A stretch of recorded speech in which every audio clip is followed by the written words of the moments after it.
पावसाला सुरुवात झाली आहे आणि काही दिवसांनी आणखीन घनघोर पाऊस पडेल. अशा वेळेला गरम गरम कुरकुरीत काहीतरी खावं असं वाटतं. पण सगळे तळकट पदार्थ पौष्टिक असतात असं नाही. पण हा मात्र अत्यंत पौष्टिक पदार्थ मखाना.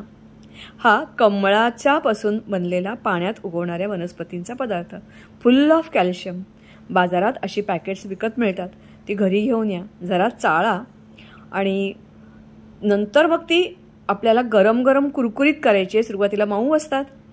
जाड बुडाचं भांडं घ्या, तापलं चांगलं की त्याच्यात गाईचं तूप टाका आणि मग मखाना टाका. सतत ढवळत राहा. आता गॅस लहान करा आणि लागून देऊ नका खालती, तो पटकन करपतो.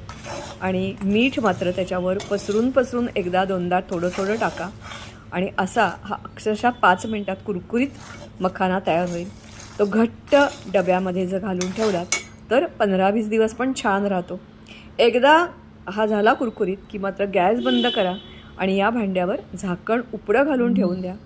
आणि हा मखाना फुल ऑफ कॅल्शियम भरपूर पावसामध्ये खात खात एन्जॉय करा. अतिशय छान.